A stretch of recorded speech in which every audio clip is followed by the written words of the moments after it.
9:40 p.m. all the October 3rd, 2023 special meeting workshop to order. Second on the verification of meeting law. This is certified the agents of section 551.100.101 of the Texas Code have been met in connection with public notice of this meeting. We could move 2007 up report transportation guidelines. Mr. Smith.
Good evening, Bishop, Board, Howard.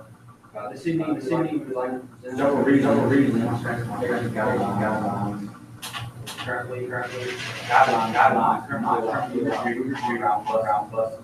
It is important to understand maintain safe environment bus, well-being, all kinds.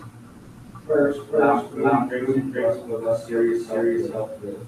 There's allergy related reactions. Moreover, presence increased choking hazards with ownership. Additionally, acts more like curve when you drink from on the bus.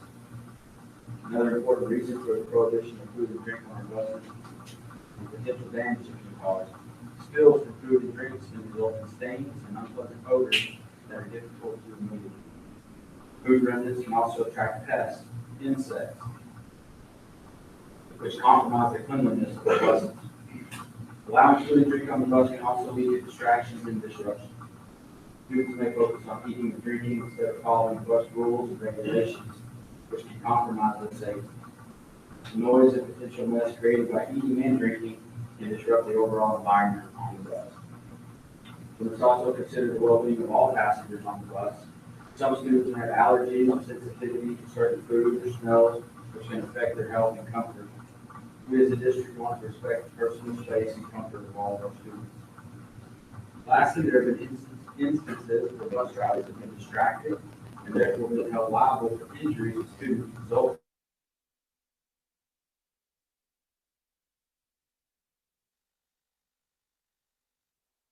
are safe.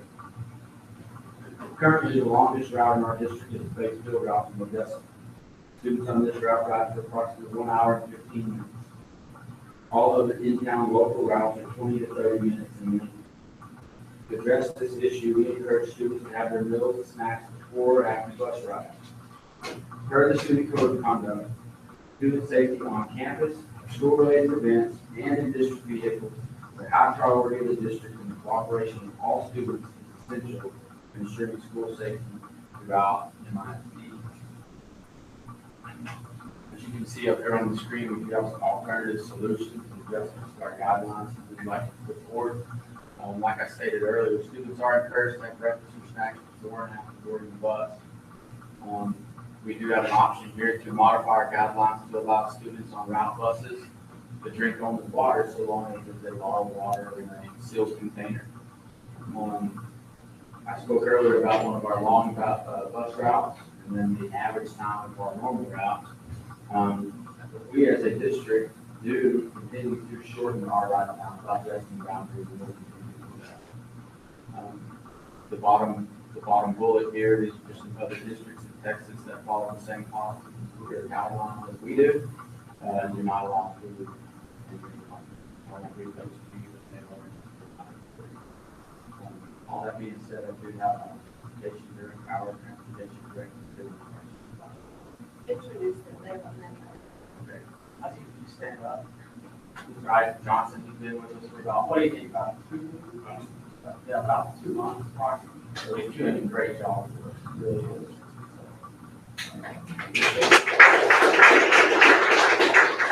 Thank you for being here. I think Jody, one of the supervisors, she's been with this for 30 years. And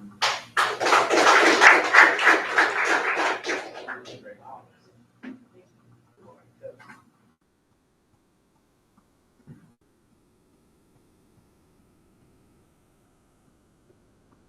Okay.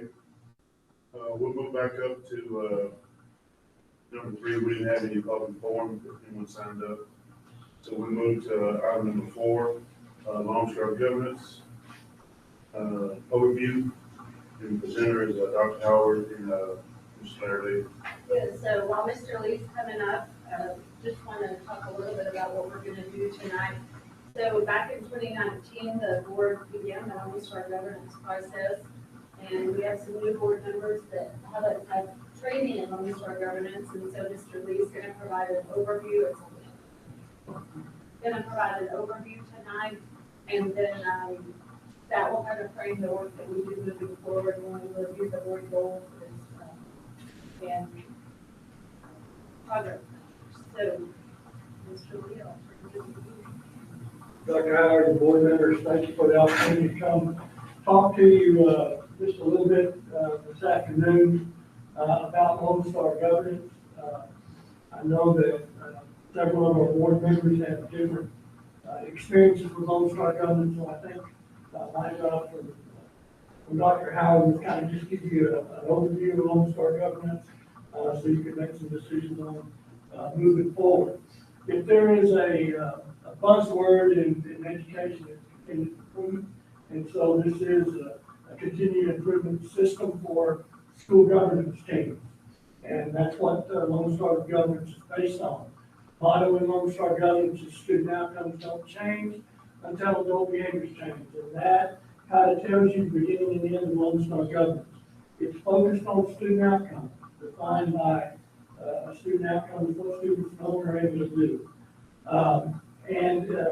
We deal with adult behavior change and the ability of the board, along with your entire organization, to change adult behavior so your kids can be successful. So a lot of reflective work in Lone Star governance. The agenda, just want to cover kind of your experience, MISD's experience, because not all of you have been here since 2016 when it started.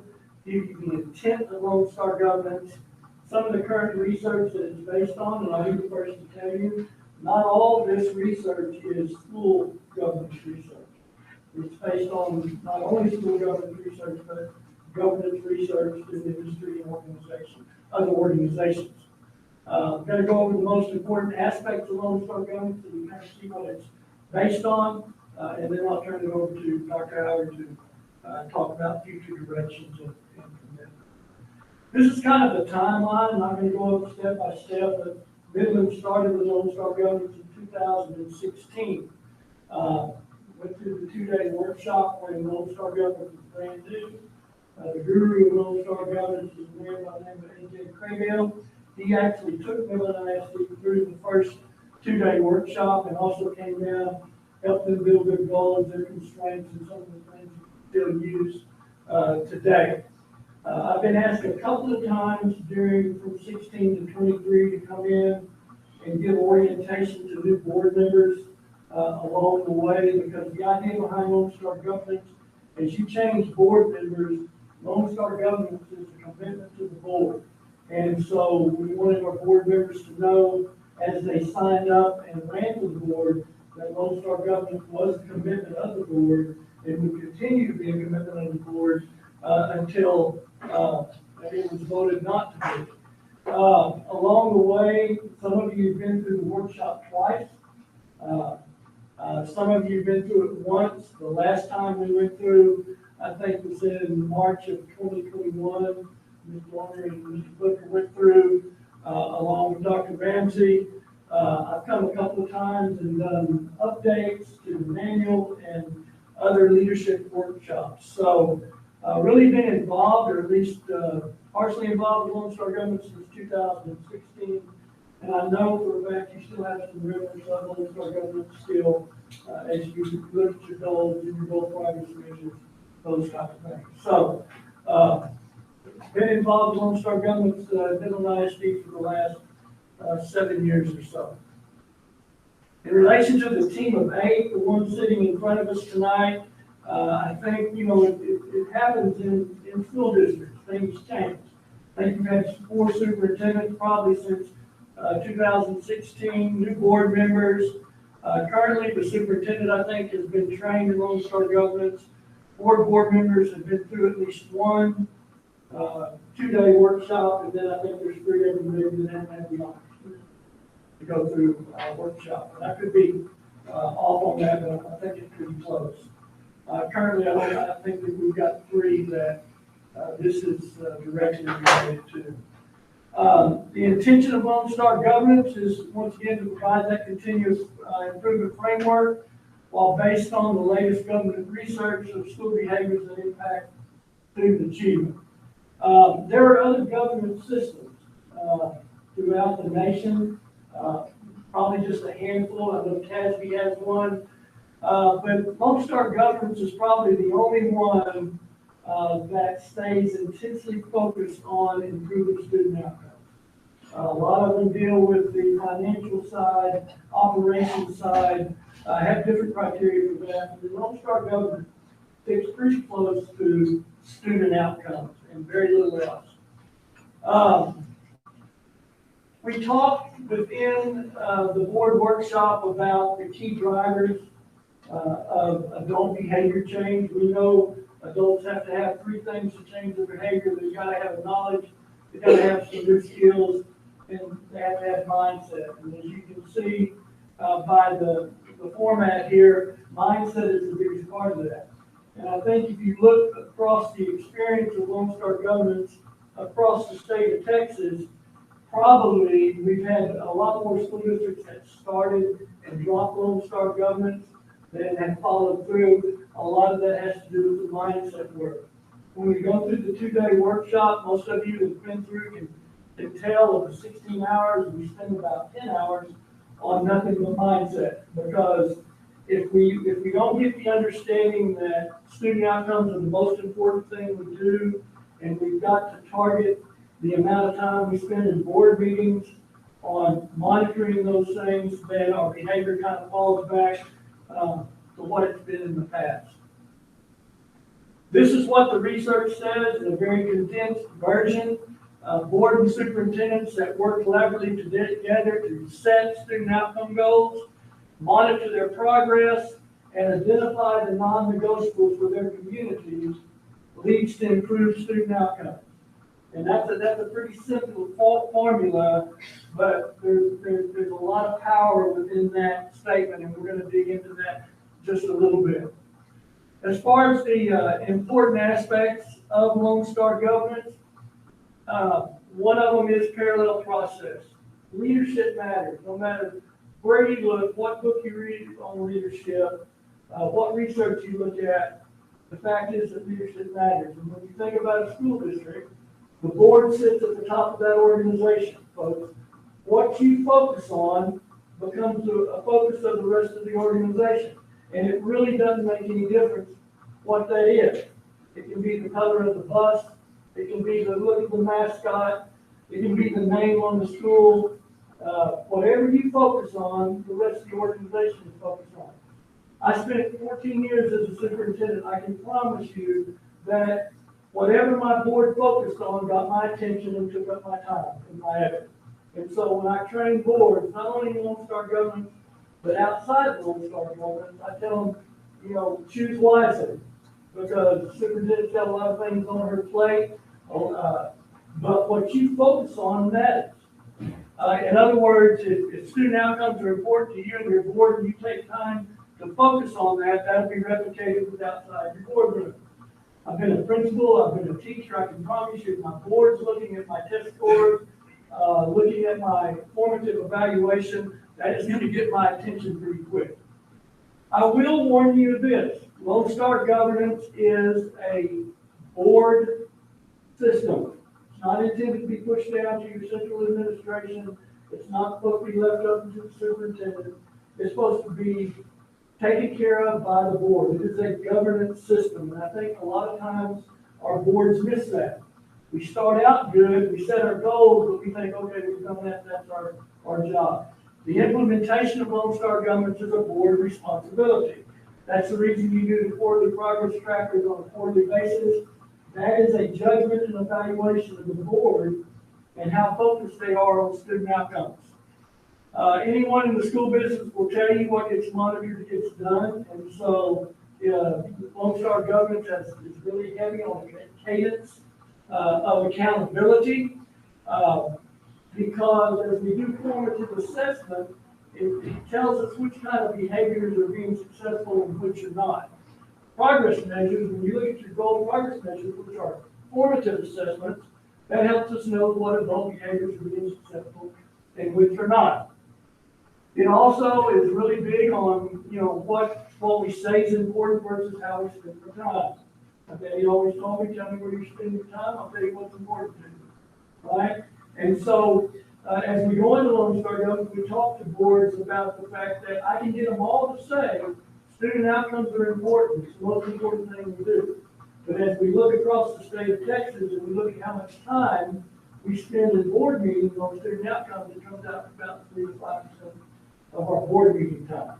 And so Lone Star governance tries to balance that out a little bit better. And then once again, the planning of a monitoring calendar, so everyone knows, and y'all got experience with this, what are we gonna monitor, when are we gonna monitor, and those things stay consistent. It defines inputs, outputs, and outcomes. Inputs are our strategies. The effort applied, outputs are those goal progress measures, the things we check during the year. And then, of course, outcomes are our desired results.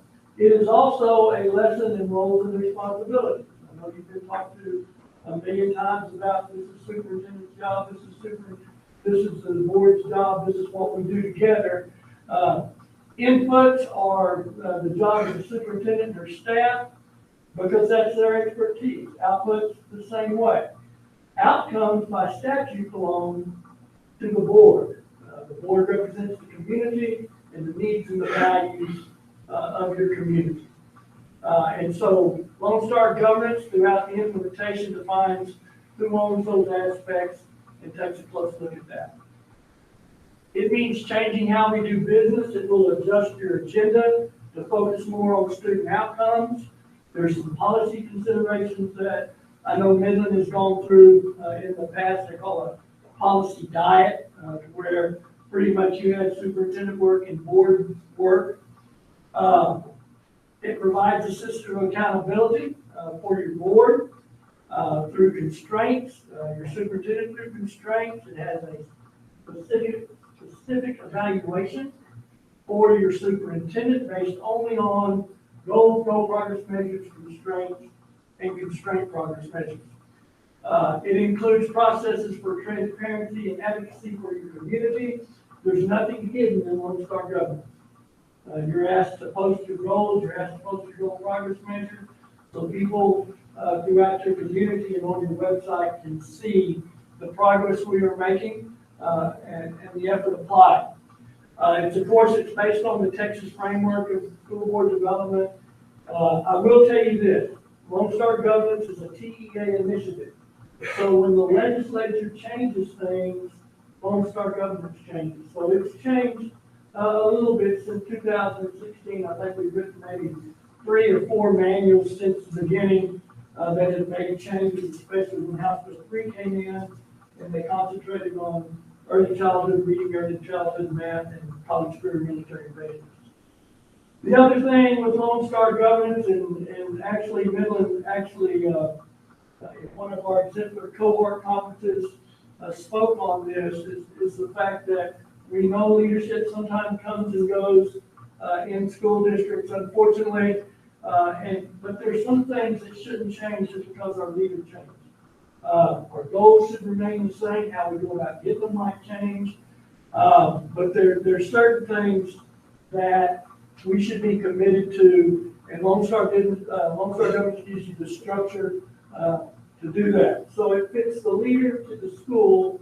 It doesn't fit a leader say, come in here to change us, do things different, in that line. So that is a quick, review of Lone Star Government. I'll answer any questions, any background. Once again, I've been with the school district in Lone Star Government in some form or fashion since 2006. I've got a question. Yeah. Like, what are the psychometric properties of the data that's accumulated and resulting? Like, what's the formula that gives us the results for Lone Star governments? Well, Like what the we do, variability, the validity, the reliability of the data, that's what we're looking for psychometric. well, most of the time it's based on star scores. And so, along with House Bill 3, it encourages that, doesn't have to be star, but it's got to be, third grade reading, third grade math, and college career military readiness. Most people choose star, as their measure.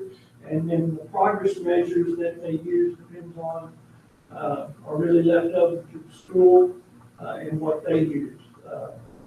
Certain, what I've been experienced with is map different, progress measures like that that are used.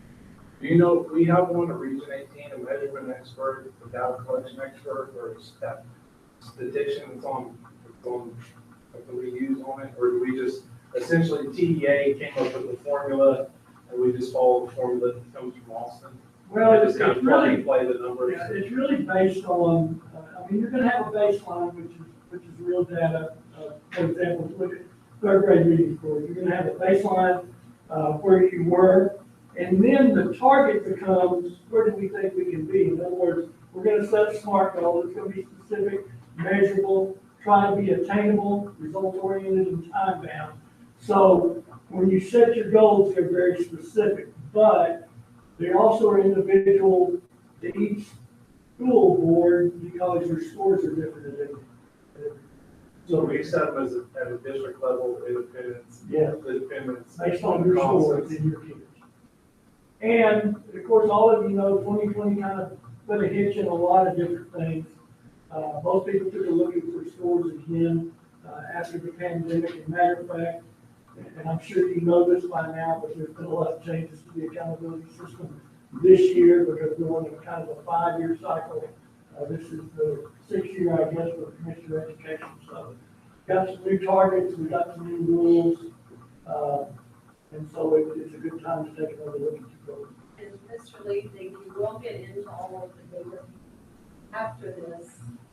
So having worked with Lone Star governments in 2 different districts, the goals, the GPMs, the monthly reporting and monitoring, I think is what districts should always have done. You know, that's work that I think the district should always do. I think what we need to know from the board, what are the things around agenda structure, are we all in with Star government, or are we going to do those pieces and not worry about the compliance and good tracking? We need some feedback from the board on that. Is Caitlin coming? She's stuck in the room. They have an annual board evaluation process, which is specific to Lone Star government. There are others out there that are more comprehensive than boards. So it's really a matter of Well, where we want to go.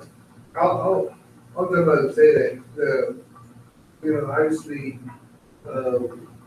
I think the board needs some time to review that, but the core piece of the tracker, is the monitoring device and the tools that are used to monitor the outcomes. So, obviously, I see the test and assessment is taken at the end of the year. That's it. That's the end of the year.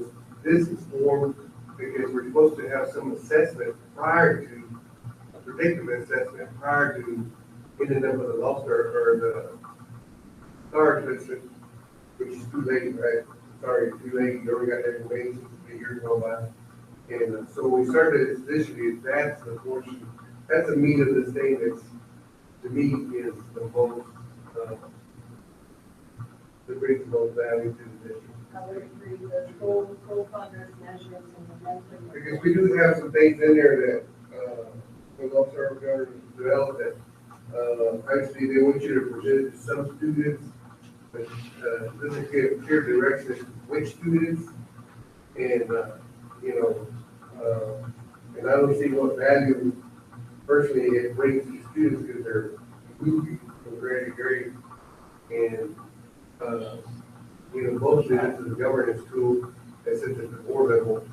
And, you know, the kids in school are in tune to, it's the governance level of the board.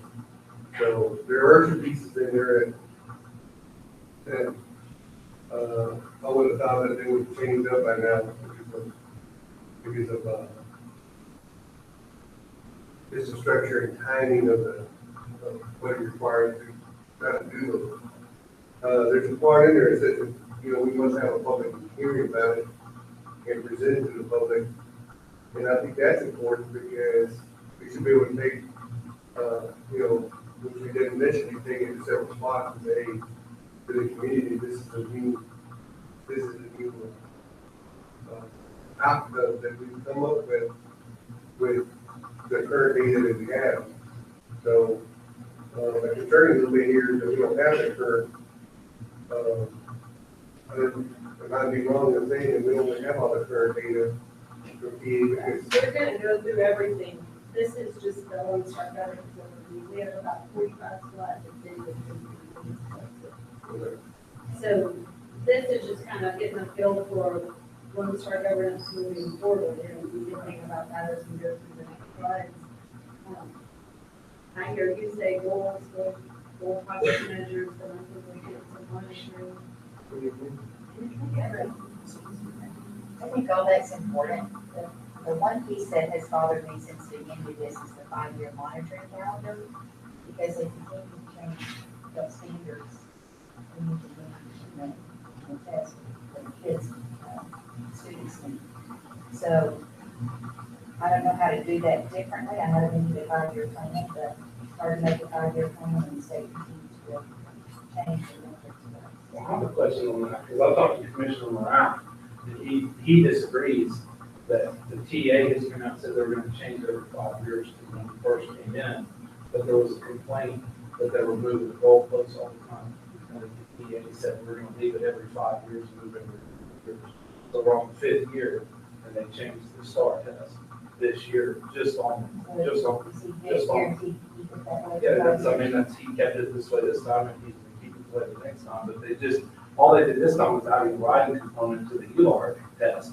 Everything else, 85% of the students took the STAR exam last year throughout Texas online, so there's only 15% that kind of were struggling from converting over, and it's the 5th year. All the other tests were essentially apples to apples, except ULAR, because there's a writing component on it. And what the state, it looks like, is that we're not doing good with teaching our kids to write, as well as not teaching them very well to read either, because they work in parallel together. And I think when we get to the goal progress, I think the theory behind Lone Star Governance is you don't change your goals. You'll see it in add on the GPMs, we're gonna recommend adjusting some of those up, but we weren't this much. To me, it makes sense to review those GPMs on an annual basis. The goals, I think what you said, well, we stick with them unless something, like COVID happens and then we change them. I think the change of CCMR also is something that probably you're gonna need to look at. And I do think that, and you're correct, there's a story coming in with we're gonna leave the target for 5 years. And we did that pretty well. I would argue that changed the rules a little bit on a couple of things, but in general, we stayed there. And that's the idea this time, I think. There's a little bit less certainty this time because they kind of took information from pre-COVID and post-COVID to make the cuts. And so we'll see how that lines. That's the wild card. Yeah. COVID, like, it took everything and just. Well, Larry, we did have an accountability standard change during that time as well. And I think as we get into the data, we can explain why. But we were good, you agreed from Region 18, the state played pretty well within the 5 years, right? With around. That, yeah, I would say, when he first came, first thing he did was go around the state and ask that, and that was just, hey, put me in your place. And he said he wouldn't for 5 years, for the most part, he did. Thank you. Okay, agenda item number 5, review of the board goals, Dr. Albert.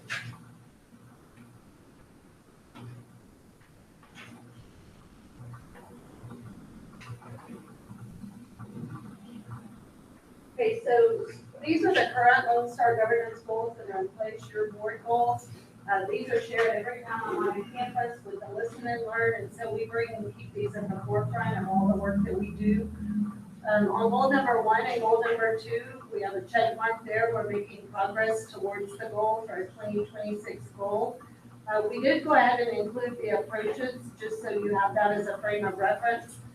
We, set the bar high with the meets grade level, but the state does count approaches as passing. So I think it's just important to know that 71% of the students approached compared to 75% at the state level, and then math right below that.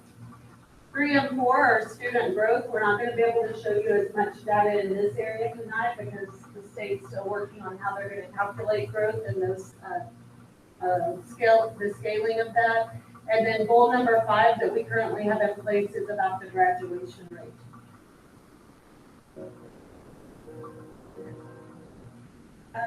Part of House Bill 3 requires that the board adopt goals for early childhood and CCMR. As we consider updating or adopting new Lone Star governance goals, we have to make sure that we include these components in there. And one component of that is that we make sure that they're quantifiable annual goals and they're for 5 years. And that also the early childhood goal be aligned to 3rd grade literacy and 3rd grade math. The CCMR component, which is also a requirement of HE3, is not currently included in our Lone Star governance goals. So that's something that we definitely need to consider including in our goals. So, real quick question on that. Are they saying they have to be considered into long-term governance goals? We have to adopt an HE3 CCMR goal when we cannot. So we're going to make some recommendations. So the commissioner changed the business again, because now he's told us what to do with what goals before. But I think House Bill 3, that changed probably after you said your initial goal. So. It was Region 18 just told us. They didn't change all of them. I'm not in agreement with that. What we're going to look at now is historical look at ratings.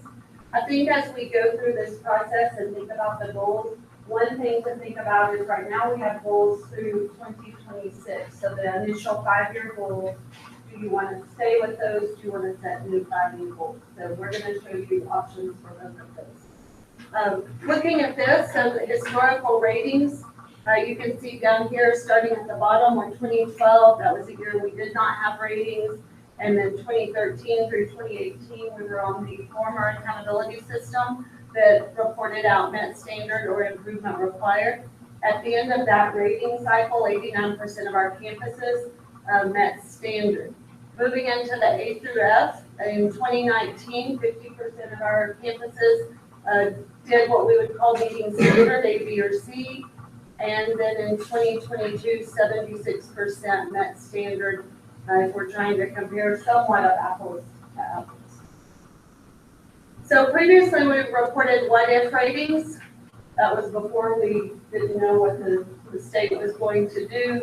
I think it's important to know that those what-if ratings, we're using 2022 data, using 2023 rules. Those 2023 rules now are under consideration for how they're going to calculate growth specifically.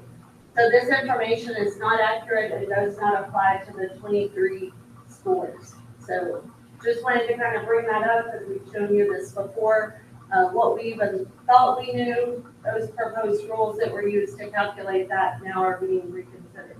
So September 26th was when ratings were supposed to be released. That's now been put on hold. They're reevaluating the growth component, and then they have to finalize the accountability manual as well as release ratings. So a little bit about what's new in STAR 2.0. We've been talking about this since February. You probably talked about it before I even came back into the district. What we did know going into this assessment and accountability is that online test administration for the first time required, cross-curricular reading passages on reading assessment, evidence-based writing on all language arts assessments, new question types that are not just multiple choice, and then recently defined scale scores that were going to differ. So with that, going into that accountability system, what we did know and what all the accountability experts were saying is districts could expect and campuses could expect 1 to 2 letter grade drops. So with the current system and growth, we're still not completely sure, but it's possible for growth and performance to go up and ratings to go down.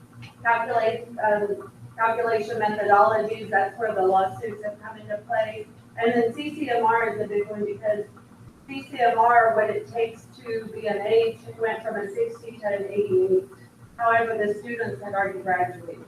So the class of 2022 is what counts in 2023 accountability. However, that changed after the fact. So we are still pending. I believe it's coming up next week that there'll possibly be a hearing on this. We're just working on improving test scores right now. No, I was just, It was acknowledged. Oh, sorry, I thought it was jumping. no, you're not. Would you go back there? So I just have a question. Do we know how many percentage of the students at MISD took the online test the year before, or did we not offer it at all? This was the first year, 100% of MISD students took it. It depends. I don't know that I have those percentages, but when I'm out talking on campuses, some campuses had been doing it, others it was the first time they did it. So we don't have, there's no guy, I mean, I guess the state would have it, so just ask. But last year was the first year that as a district, it was a requirement. And then this is just a little bit of a historical look. So in the blue is tax. So from 2004 to 2011, we administered the tax test. And on average, 87% of our students were meeting standard on reading. And then we had STAR 1.0, then we had COVID, they backed it off to STAR 0.5. And then last year, we gave the STAR 2.0. So I think what's important to look at there is the green and the purple columns. So we did have a 1 point reduction in reading, math stayed the same, science dropped a point, and social studies stayed the same on the average percent passing by time. This slide shows, if we look over here on the left, this is looking at all subjects and grades results. So back in 2017, we had a 9 point gap between us and the state. You can see the blue line is the state, we're the orange. So you see that COVID dip. And then in 2022, we actually were 6 points from the state. So did close some gaps there. Over on the right is growth. And so back in 2016, we were 4 points from the state, and now we're still 4 points from the state. So we're in 2023, we just can't provide growth at this time. So do we feel like, I guess you said they closed the gap back, I guess when we were before COVID. Right. Before COVID. So before COVID, the one on the left, that gap was 9 points back here in 2017.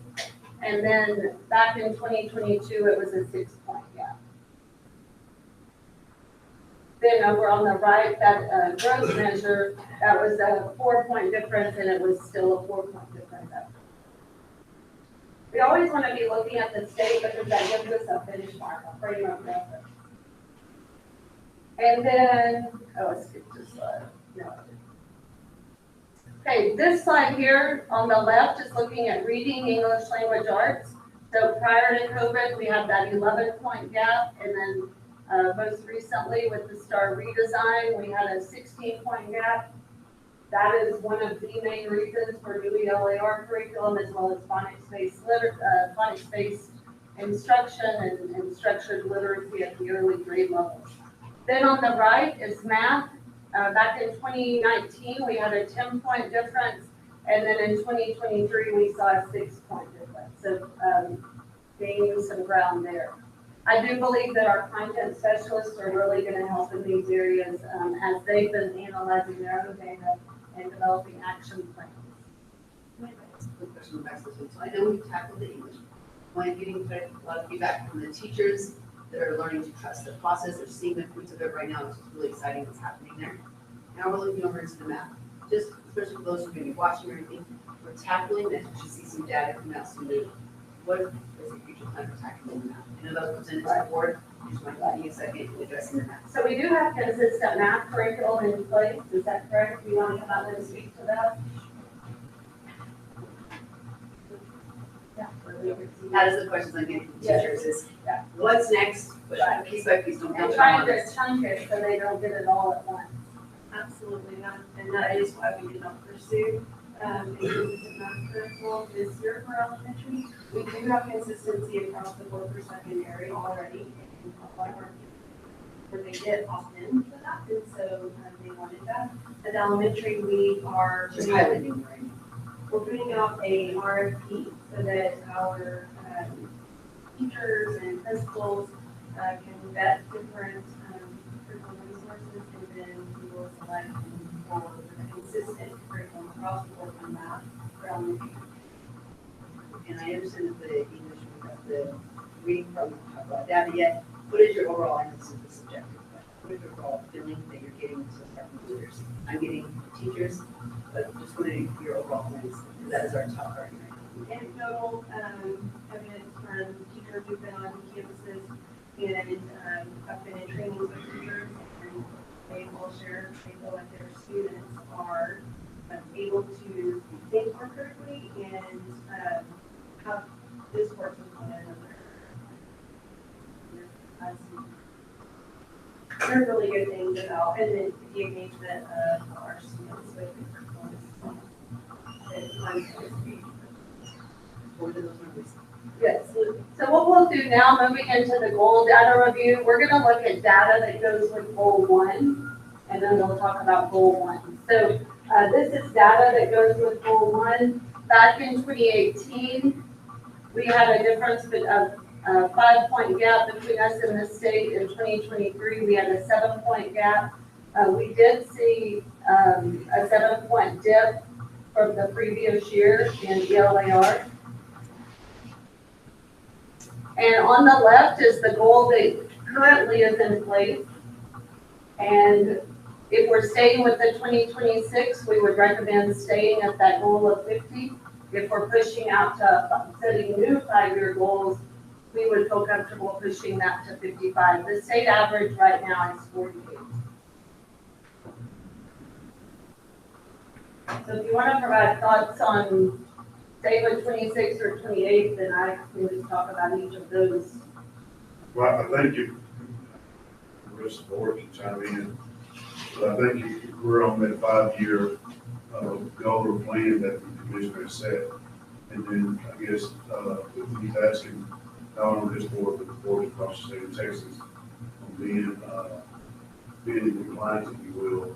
And maybe still, if we exceed that, we can raise the bar, but if it's where the commissioner has set the standard of what we need to be or where the state needs to be, and if we exceed that, then I'm happy to do that.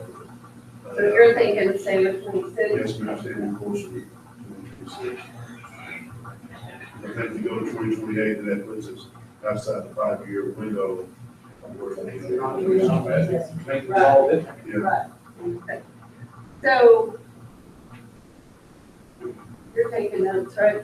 So these are the goal progress measures that go along with goal 1. Kind of to Mr. Marcus's point, This is the meat and potatoes of it. We can have a goal all day long, but if we're not monitoring the work all throughout the year, we get to the end and may have surprises. And so these goal progress measures, we're gonna give you a hard copy just so that maybe you can look at there. Anything that you see in red, these are side by side. The green check mark shows that we met that this year. If there's no green check mark, that's not a goal or a goal progress measure that's on track. Then over on the right is what we're proposing. And so anything in red is different. And so here on goal progress 1.1, it's actually about adjusting the scoring proficient or above on emergent literacy skills, not just breaking it down into phonological awareness, but emergent literacy skills. And then because we were already at that 84, we're recommending bumping that 87 or 82 over here up to the 87, 88, 90. And so adjusting those goal progress measures. Then on goal 1.3, the math assessment, we just clarified how we were going to score that, the NWEA map, because over here it's not clear. We've been using the map, but we're just clarifying that one. So, the question is to make sure that, so for our annual target, how does the number from the map, as we do the assessment, translate to the annual target? How do you formulate because you're not, our problem's been that one system gives a number, but it's not actually a number compared to the state. So that would be goal progress measure at 1.3, and the map system, within the map system, we get a projected proficiency each time we administer the map test, and that's what we report on. So we would be able to see where we are on that trajectory as to what percentage of our students are meeting or scoring at the meets grade level or above on the actual map test. And so there's a linking study that was done prior to COVID that Matt had put together that showed that there was a correlation between projected proficiency on the map test and the STAR test. They are currently engaged in a new study, and we should be receiving that information. We expected it in September, but have not received it yet, but this is the closest that we have currently. So if we're doing a study that shows their STAR test results next year or next year. Correct. And even within our And this is district, measuring growth, the skill score per map. this one measures the projected proficiency, and this one measures growth. So 1.2 measures the growth, and 1.3 measures the proficiency. But those are progress measures that we feel keep us on track for meeting that ultimate goal of goal one. And what we would also do with this data, once we have enough of the data, is run our own correlation to look at Yes, How that's what I'm trying, how valid and reliable what it I was is. trying to figure out too is, I know we have the MAP scores, I know we have the STAR scores.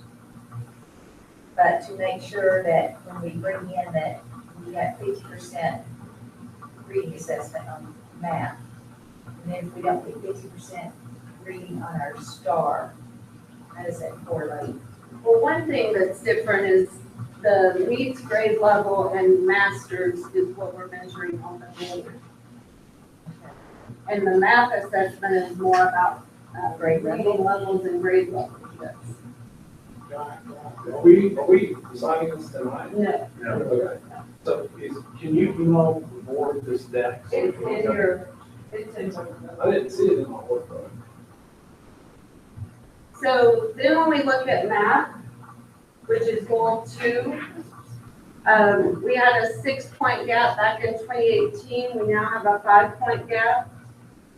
The state stayed the same from 22 to 23. We actually saw a decline of 6 in math. And again, the goal here on the left, there's no recommended changes to that. And if we stay with the 2026, we recommend staying at that 45. And then goal progress measures on these, so goal progress measure 2.1 and 2.2 were both met this year. And so, the recommendation here is because we met it and then it wouldn't have changed, we recommend bumping 24, 25, and 26 up by 2 points. And then goal progress measure 2.2, we were at 56 already, so staying on track with the 58 makes sense to us. And then goal progress measure 2.3, again clarifying that MWEA math. Just need for clarification, some of us are struggling to see, download it from the board. I checked it 3 days ago and it was loaded on the first file. It's gonna be under the Lone Star governance, it's all one long PowerPoint. All one long, so that we didn't have to pull up different PowerPoints and There's one clarification, publicly available and ready last 3 days. I hadn't looked at it. I've been real busy for the last 2 days. Goal 3, so in goal 1 and 2, we led with some data. Goal 3, it's a little hard right now to have accurate growth data. What we are recommending is just the clarification up on goal 3 of showing annual growth compared to the language that it did have. And then goal progress measure 1, because we are here at 70 in 2023, we recommend the 2024 goal target to be 72. I didn't have to have that.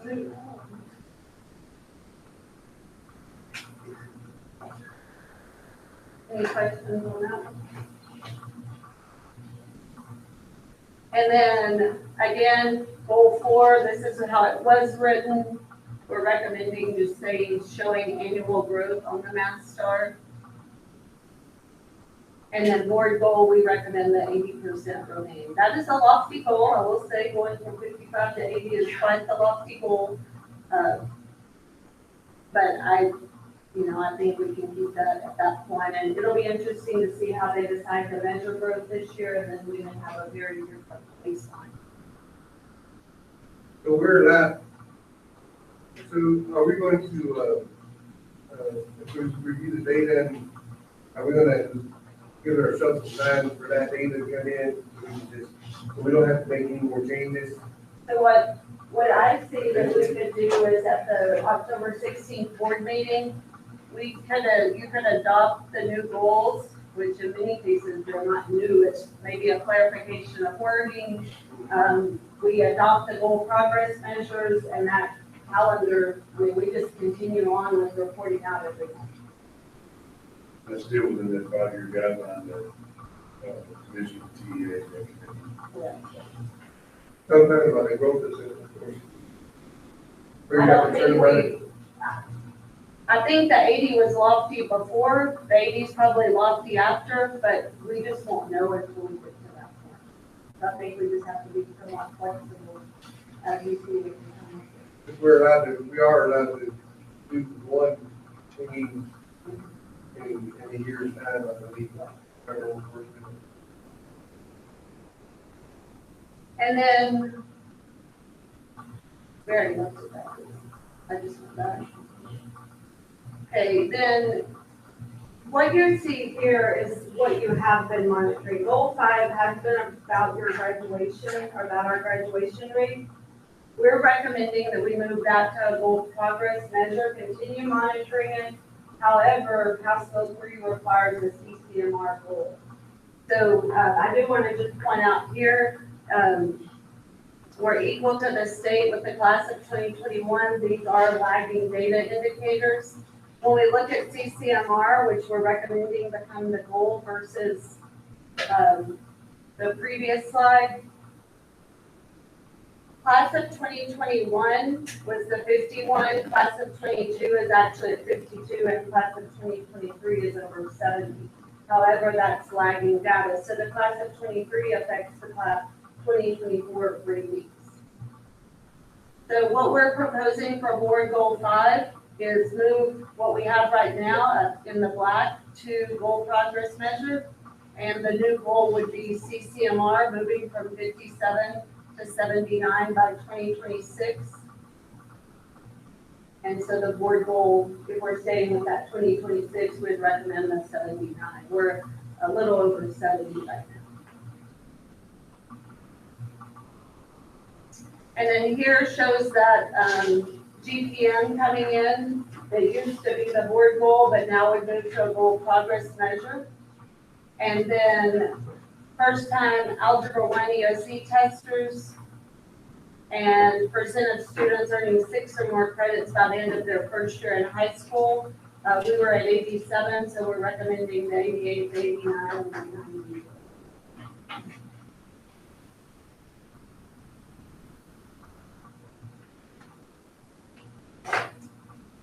Okay, I'm gonna let Annette talk about the constraints.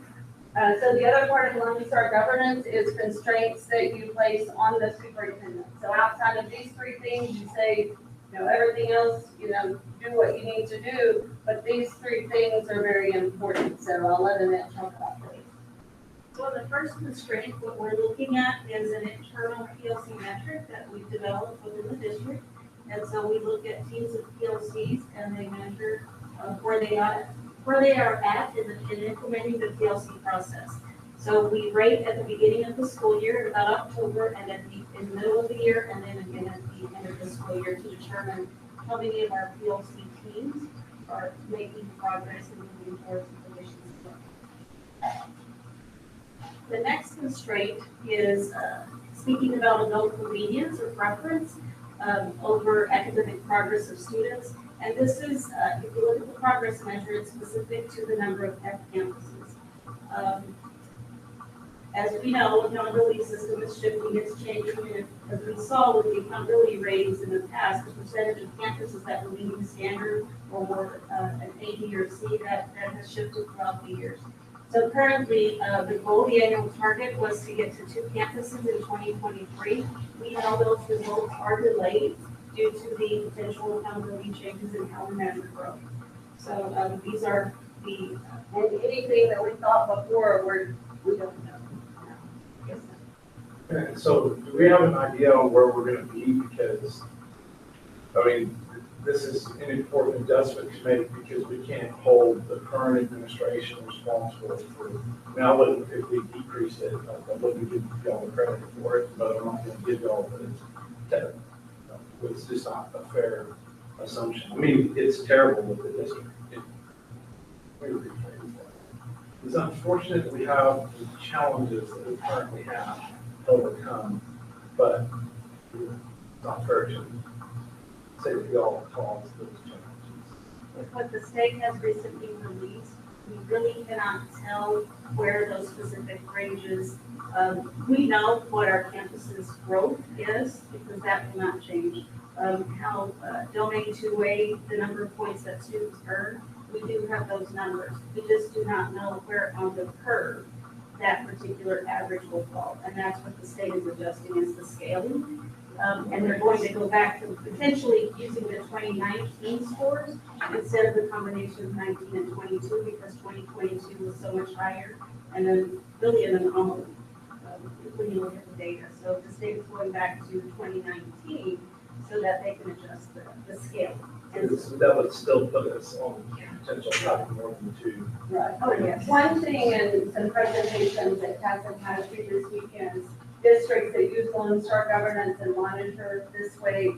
One thing I saw that we may want to think about is shifting the constraint to a more positive versus a negative. So back on slide.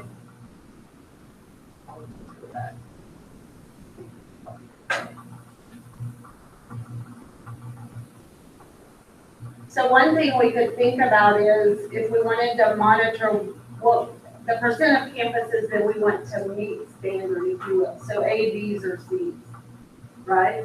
Because if you're a D, you're going to have some requirements, some interventions. If you're an F, obviously, you're going to have some interventions. So you can either measure that from a positive perspective of we want that number to increase at the higher end, or you can monitor it from a lower end. We want Ds and Fs to decrease, Fs to decrease. I mean, is there a compromise there where you can allow the framing to be positive but not just absolute spin? To where Oh, you're making absolutely. excuses? Yeah, we're Right. not just doing 6 A's. So in 2019, half of our campuses were A, Bs, and Cs. So we could set a goal or a constraint, if you will, of what you want that percent to be, and then of course it would go up all the time. And I feel like it really helps if I'm a parent kind of seeing this progress, being totally transparent from F all the way to A, all 5 were incorporated, and we're seeing those measures throughout.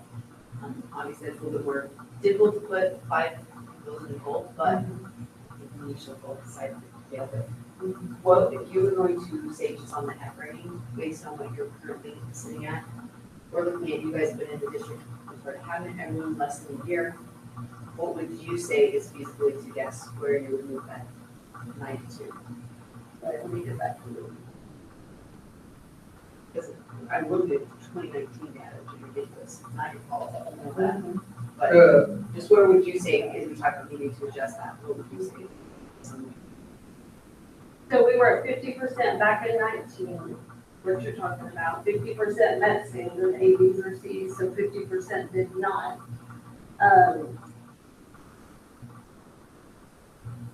We didn't really talk about framing it that way. I think it's reasonable to expect 75% of the campuses starting off to be at that A, B, C. So part of the deal that happened before was that, that there was an growth measure in the accountability portion of it. When you change the accountability and put the growth measure in there, you know, some students were sitting there, being B students without no growth at all. So when we put the growth measure in, that changed the dynamic of everything because, I'm assuming that somebody that's making 100 has no growth, but the person that's making a C should have some growth. A B should have some growth, and then obviously a D should have some growth, but there were students that weren't being challenged because there were Bs. And, but, you know, I would entertain something different because we, you know, when we first looked at this, obviously, our main goal at the time prior to the accountability change was, you know, just moving everything up. But in essence, you know, logic-wise, that's not really the system we've been looking at. The whole system's supposed to have some change, but what the change should be exactly, that should be, I think it should be pondered by the board to see what a logic lie between all the grades between all the campuses. Because, I mean, it is doing a disservice in the sense of just thinking of, we have 3 federal campuses. But in essence, our goals are saying that we should have movement potentially here or in there. I mean, And it could be that the constraint one, to me, that's easy to stay with, that makes sense to stay with. This one here, it could be that you adopt all of them but this, and then you come in when we know more in January during the appraisal process and set a constraint, you know, moving forward for that. When we actually have some data to show you. Yeah, that's, I think we can't do anything right now because you were pointing out earlier, we need to stay with, stay the course. Because if we don't, we will never, we don't have a baseline. Right. You think we need to add. So revisit that one in January, is that what you said? I mean, because I mean, if we're gonna kind of stay the same. Because otherwise, I mean, it's gonna be apples. I would like to frame it more in a positive manner, Right, because when we get to 0, we're right. I would rather we, you know, if we think about meeting standard as A's, B's, and C's, frame it that way, and the goal is to push up. Once we get there, then A's and B's could be really For in January, we should be good. But, right now, we stay. I'm just gonna throw out there that the accountability system is built on bell curve, so it's a forced distribution. So there will be campuses that fall into a lot of just because of the nature of. You know, I mean, I think Take that's, it to 0 I think that's understandable because of the fact of maybe if you look at the needle move, whether it's been good or bad for any district, but it sounds like it's gonna be a grade level or a letter down or two from where it was last year based on what our scores, our state scores were, based on what the commission was saying, or what they're doing. So, If you keep it flat right now, let's let it come down, use post-COVID like the learning loss, and then build it back up, like get it, pull the Band-Aid off, and you're done with you know, it. we You did, build we it. have now a charter shoot. Just to clarify, that bell curve sucks, by the way, when it comes, because we're having zero goal, right? And so that is really unfortunate in that goal setting. So we're gonna always have to have some goals, and we want 1 or 2, but we don't keep down the budget, we want 0. Do you want to talk about 3? Yeah, absolutely. So on, constraint 3, we're looking at, the percentage of students that meet, Texas Success Initiative in math and English language arts, by school year. And so here, it is a lagging indicator. So on the table reported, it's reported last in 2022, we're at 17%, and for the class of 2022, my apologies for that, 2021, it was 17%, the class of 2022 was 33%. So this we can monitor, but again, this is a lagging indicator, so the reporting on this would be more of an internal report prior to TA releasing the data, the information. Something that we also need to consider with this is we do not always have the data for TSI because our students can test SAT, ACT, those post-secondary assessments at other colleges and universities that do not necessarily send us their data directly. So this would be a true lagging indicator in that sense. But not only that, depending on how they first entered college, they may or may not take the TSI. Correct. But if they graduate, advanced classes or what have you, with their PSATs, they're all, like, we already know if they're gonna be TSI compliant or not when they leave. So this TSI compliant, I think, is very important at some point, have it as a constraint, because we know where we're at, because I think it's only, what is it, a 50% chance likelihood of passing a freshman level course at a community college or university is. So, and that's, for me on a local level, I think it's very important because we can tell where we're at. If our kids are, we offer free college opportunities to go to college. And I think it's really important to be able to know that our goal should be able to send them over there so they can take graduation or vocational classes, certification that they get counted for instead of forcing them into remedial classes and just waste the scholarship money. I think it's on a local level. And we have a plan in place, Osborne's team has some plans and strategies in place to improve in this area. There is an indicator in the table report that tells us the percentage of students that enrolled in college that had to take a remediation course once they entered college, so that could be a metric that we could consider. Specific to what you just described. I just think it's important because we have an opportunity to send first-time college goers for free to that college, and I think it's important that we reason like there's nothing worse than having an opportunity not to pay for it, and then you're just using their scholarship money on media classes that don't meet the graduation requirement. So staying with this one is what. So this is the current board reporting calendar. One thing I do want to point out, because of when I came into the district, this shows a superintendent evaluation in September. That was kind of past the 2-month requirement. So I would recommend we go ahead and do the evaluation up in January. And then, because there's no set time, but I do have to be evaluating 15 months. So otherwise, we're recommending all the GPMs, everything just continue like we have been doing. It's what you're accustomed to. You would get every single month, almost, I guess every month, there's a report that would be coming to you monitoring those GPMs.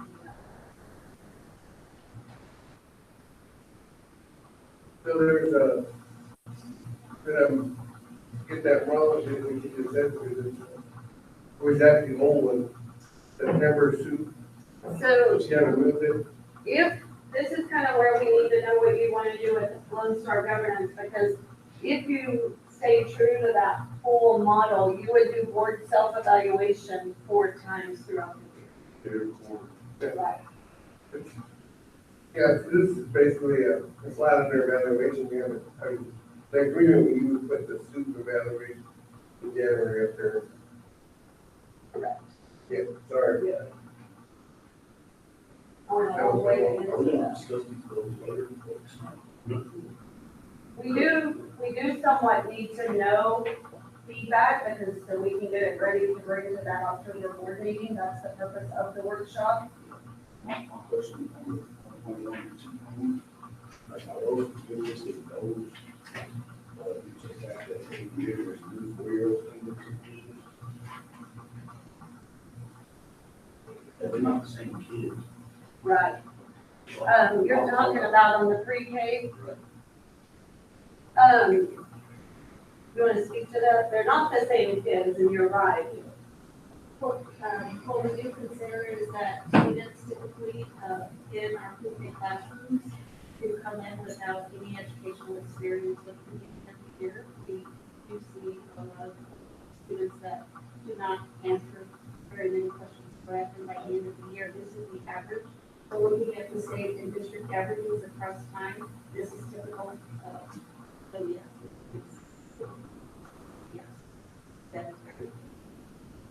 Very happy with the system. That's a good question. I mean, if you look at it, at the end Not game, yet. look on how they even do graduation, it's going all the way back, a year or two.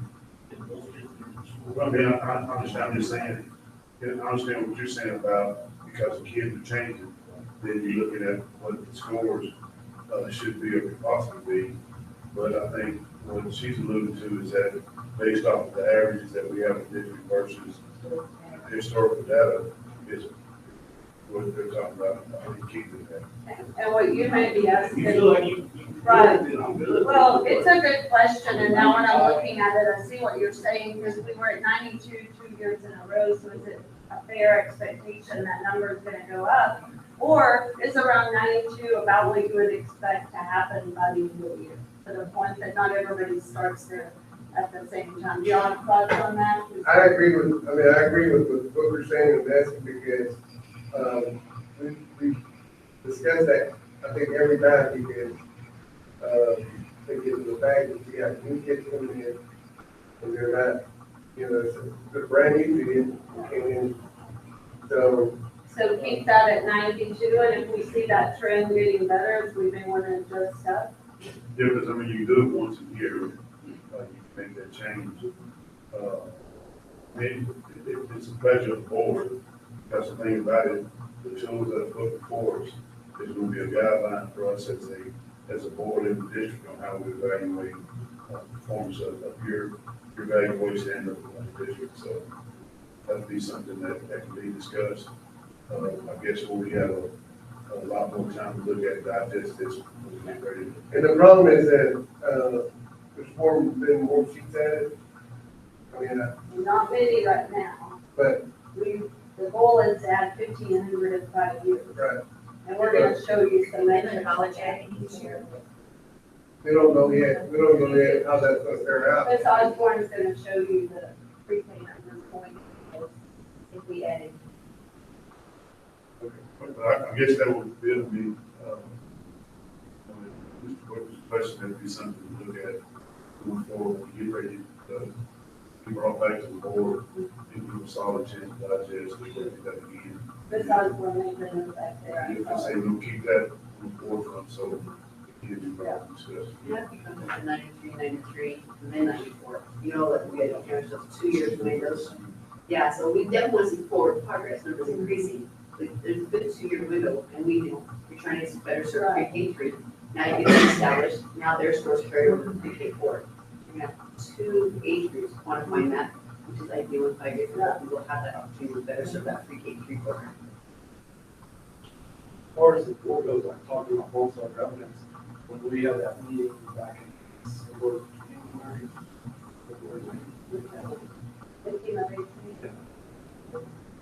People that meeting or downtown, because we all talked about, and Katie had talked about it too, or we thought that only having three constraints was pretty limited, and that was one of the things that was negative that we talked about with council government, because we had some other things we wanted to work on. Well, I think one thing that one, from the moment, and I stand to be corrected, they wants to have more than three, 5 or 6 of them, you stretch out, you stretch yourself thin. but that's the reason we talked about this. That's kind of what came up from Brad in that meeting, where we talked about that's some of the negatives on one-star governance. Of course, there was a way that we could modify it. We have to go back to the notes of the meeting, but I think to your point that if we need to modify it, I think if we're gonna do that, that would be time to do it going forward. We need to Figure out if something needs to be eliminated or add something. then, or just add it, because I think that we need to add on the life skills. So that was the way we brought up, is putting a constraint on the life, on special education. Everything's very general right now today. Yeah. And that's important for compliance. Happy with it, picking it up, start, that's critical for everything. Yeah, so, like I said, through the training that we had, which we've done in 5 days, is that if you go beyond 3, you're most likely, statistically, you're not gonna do well.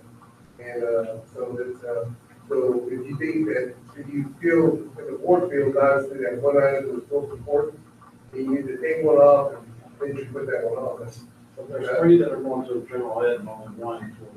I guess that's what you're doing. I think it's totally subject matter. Yeah, my recommendation would be 100%. If you can't do it now, if you can't, Google is definitely measurable. That's every. That's the measure. Take people, put a whole other form for special ed that they get their own goals. Life skills need their whole other section. But Are I we think talking that's, about goals or constraint? Constraint. that's right. I think, Mr. Rogers' point, I think he's not talking about extending the 3, but modifying within that 3 instead. Is that what you're talking about? Well, I mean, we'd have to go back and look to see which one would kick out, but, or we just add, I think that we could add a 4th just to be able to put watch this is just be talking, right? But I think adding a 4th, because I understand this, you start getting out there and you got all this stuff, but if those 3 or so you've got CCMR, which is only our secondary schools, and then we have our other ones that are going towards our elementary schools. And then if we added one of those last steps, I think it's such a different area that those 3, it doesn't overlap where we're getting in the weeds with adding a 4th one to like general ed. We have this other 4th one that's totally, I mean, it's gonna be a totally different group of people that are involved in it. It's, you know, I think now to your, again, stats show stats, but I'd like to know how many of those districts had more than 3 goals, and one of those had to do with special education. I bet not me. I bet most people are not monitoring their special education. Well, the constraints, I mean, and that's, correct me if I'm wrong, but not the constraints for our goals include, life skills, all students in there. So there's not, I'm not saying that they're being left out there, they should be included in that progress. And, because if we, and I'm just thinking, so this is, we can dive off into other groups, and breaking that, you can start breaking down some other groups that you're like, hey, well, this group's not doing well, they should be targeted. And I just don't feel that adding another one would benefit the current structure that we have for advancing the school district and the holistic school. We're talking constraints. So, Yeah, we're talking. So The PSI, constraint motion. CCMR. Let me give a recommendation. We look at goal number 5, look at that area with the streets on there. Working with the working with mental health, one of the biggest things we want to get them. We're ready, right? We'll look at life Where are you skills. looking at? So we get the goal. Oh, goal 5? Yes. So under goal 5, that's 3 areas as far as life skills where we can really measure what it takes on. Goal 5 is CCMI. The CCMR, yes, College and so career military readiness. Yeah, I'm talking about putting it as a fourth constraint on here where you're. Not a focused on. goal. thank you. Our We're team- saying the same thing, just. Wait, let's sneak it in on both sides. So And we've the already constraint added- is in-campus, We've already added goal 5 from original. So we've already added another goal. And so in the training, when we took, that was the majority part of the training that if you keep adding those measures, all you're gonna do is you're Not needed. not gonna meet any of them, you're gonna fail the district. And then it leaves that, then you come with what they have to do, to meet that goal. And, so, Here's what I'm trying to say, Robert. Our special ed license department is on fire. It is absolutely no rainbow, it's like anybody, it is not where it needs to be. And I think that measurements, and I'm just saying this, I'm not hard, but I think that it gives the parents, and they're a special group there, you talk about engaged parents, man, they know, I'm telling you, they know what's going on with their kids. And so if we had a constraint on it that was specifically meant to address, hey, this is where, because it's totally set, we don't have to meet these, we can write the constraint to where it's broad, just to know that that protected classes, that group is being served for whatever reason it is. It doesn't have, we're never gonna get them to, I mean, we're not trying to raise them on the STAR exam. There's other things that can be done on it that are success and measurable successes for them. But I think that the Lone Star governments, this is why I don't like Lone Star governments, is because I like it, don't like it, because it says, well, we can't do anything else. Yes. And I understand the framework on why it says it should be all over the map. But at the same time, I think there's some things that are missing that are important pieces specifically to MISD. But I think where the charge is going as well, it be in the group of constraints, but it's kind of a standalone. Because it's able to be, not only from a district standpoint, but your parents can see that there's attention being paid Yes. to that particular Yes. constraint. It's not, we're not gonna get them tagging them for not moving, we don't have growth in meeting STAR results. what if we make it a special report item for all of it during the year? So I was That's not gonna, attached to yeah, I was gonna speak to that. So at the next board meeting, Ms. Rhodes is working on a report on special services, what she's seen and found since she's been here, what her plans are, what they're already doing, what they're getting ready to do. So it could be that you think about that, just like with this one in January, after you hear that, see what's going on. If you wanna rework constraint 2, and you wanna add another constraint, we could do that all at that same time. Yeah, Where's we- Ms. Rhodes at? Yeah. I did not, let me change my verbiage on, it's not on fire, we're challenged and we're trying to fix it. So, That is what we want to consider our meeting. thank you for being there. And I think to the point, we're looking at January, Thank you for taking that. Well, I don't need something like, sometimes. I think looking at January when we're talking about implementing this, I think it gives us from now to January to be able to digest and look and have the board have an opportunity, each one of us, have a chance to look at, we've got any questions or something we feel like might be a fit, then Dr. Howard and your team can document that, and then when we have those conversations, maybe before the board meeting, whatever notes, and then if Ms. Hodges, Ms. Barros, and Mr. Book, if somebody added something in, then we can all collectively talk about that and see where that fits in. So are you thinking we adopt goals, GPMs in October and work on constraints, or do all of it? So what's the board, I think that, topic that, that's good with me. The topic that constraints that it's more than just, I think that our, frustration was that we only heard about goal progress measures every meeting, but we didn't hear from all the different departments within MISD. And we're putting that on. Yeah. Yeah, that'll be on the rotation, and then it'll be worked in as part of the district improvement plan. And I think to several of your points, there are a lot of things that we're working on and measuring, and we're about to show you that. But from a board perspective, the whole purpose of Lone Star Governance is to keep us very focused on it. Right. Yeah. So, Just one last thing, to streamline. So as far as, this is very measurable, very clear what you need to do. I would just like to ask Wonderful Life Skills if you could, because you are by far the expert in this matter, of what a constraint would be feasible and what measurements would come, because I think that's most important. yeah, I think that's something we need to not put her on the spot. Not tonight. Not tonight, but I'm asking down the road, that you would be an expert on nothing is. Oh, absolutely, absolutely. And I think, you know, one thing I noticed coming in is you were getting your GPMs. You knew what was going on there, but you didn't know what was going on in the bilingual and Excel department. You didn't know what was going on in special services. You didn't know what Courtney was doing in transportation. And so now those are gonna be on either an annual rotation. Some of them aren't annual reports, but you're going to see those kind of reports more often, just like you received some last month. You'll get some coming in a couple of weeks. And then November, we have a schedule of reporting out on departments.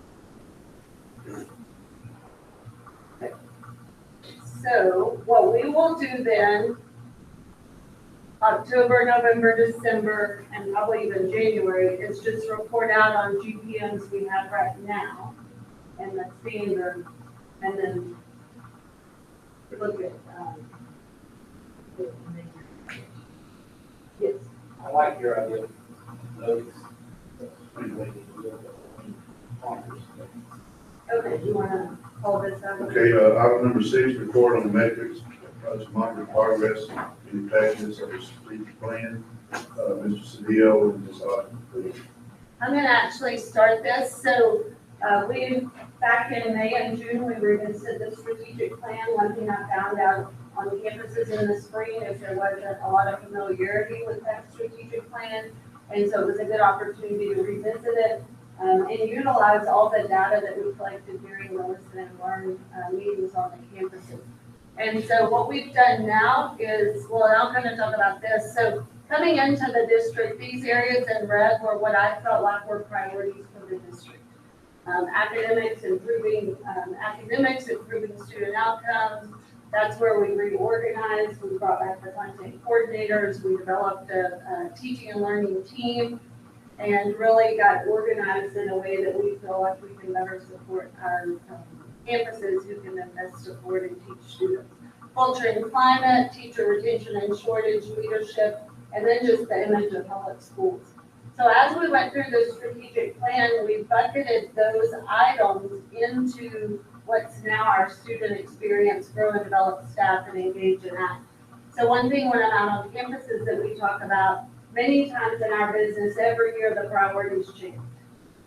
Right? You know, there's a new set of priorities for the coming year. And so we haven't changed the priorities, we've really narrowed the focus in those 3 years. So I'm going to turn it over to Mr. Cedillo and Ms. Osborne. Okay, so we first wanted to share with the board and our community that we recognize that it is critical to our district success to continue to work towards meeting the goals within our strategic plan. And so we have put into place a process to do just that. So our strategic plan oversight process includes a committee that meets monthly, and each initiative that falls within our strategic plan will present to this committee. They'll present things such as artifacts that they've obtained through implementation of that initiative. They will present data that they've collected. They'll also present any barriers or challenges that they're facing to actually accomplishing that initiative. It is then the job of the committee to apply pressure and provide support. So it's that balancing act of pressure and support. So by applying the pressure, they ask really tough questions sometimes, the committee, to ensure that that initiative is on progress to being met. And then in terms of support, that committee can offer solutions for other kinds of support to remove any barriers or those challenges that that initiative owner or the district is facing to accomplish that initiative. And so that occurs monthly. We will look at 3 of the different initiatives that are working towards achieving our strategic plan at each one of those monthly meetings. In addition to that, we will have a quarterly report to the board in regards to the strategic plan oversight process, where we will bring to you key initiatives quarterly with that data so that you can see the progress of the strategic plan as well. It is our goal to really put our strategic plan to work and not just have it be a document that sits on the shelf. And so by implementing this oversight process, as well as the governance of bringing those reports to you all quarterly, we will get that little movement here. I'll answer that. In this work description plan, there are really 2 main reasons for it. To move the district organization forward with our initiatives. And also you'll see in our metrics that we have shared how to do it. So typically with academics, it's heavy campus leadership, leaders department, teaching and learning, using the state accountability system, also our governance, and whatever the case may be. With this strategic plan, our goal is really to do a shared accountability. So involve transportation, involve human capital in this big these data points. Ensure that everybody in the organization is accountable for the organization. And so we will have a public-facing website that has our strategic plan with the initiatives outlined. And then we'll also have a scorecard for each of those buckets that you saw just a second ago. And Mr. Smith's going to pass out to go over my passing out. If we could, can we take a 5-minute bio break? It's 7:11. We'll reconvene at 7:16.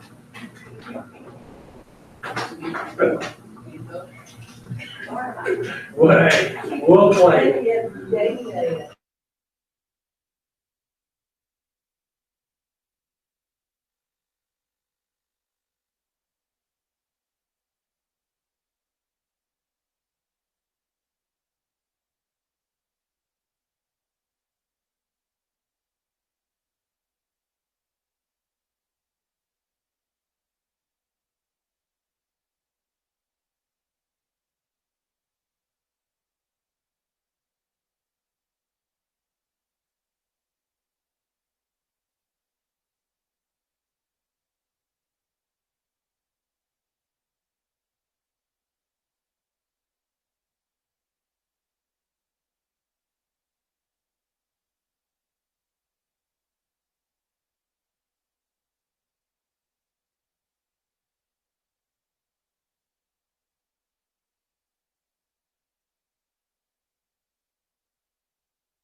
It's, 7:17 PM. Here we're back, Ms. Osborne. Thank you, for the members of the board and Dr. Howard. So we are going to talk a little bit more about our scorecard that, once again, will be public facing on our strategic plan website. So we have our 3 strategic themes: the student experience, grow and develop staff, and engage and act. So for the student experience, you have in front of you the scorecard. These are metrics that we will continually measure and look at and keep to the forefront, in addition to the board goals as well as the goals progress measures that you all set. We recognize that there are other figures and data points that we need to constantly be measuring. And so the first one is that for the student experience, these are the metrics that we will monitor to ensure, again, that our strategic plan and the systems and the initiatives that we put into place are moving the district forward.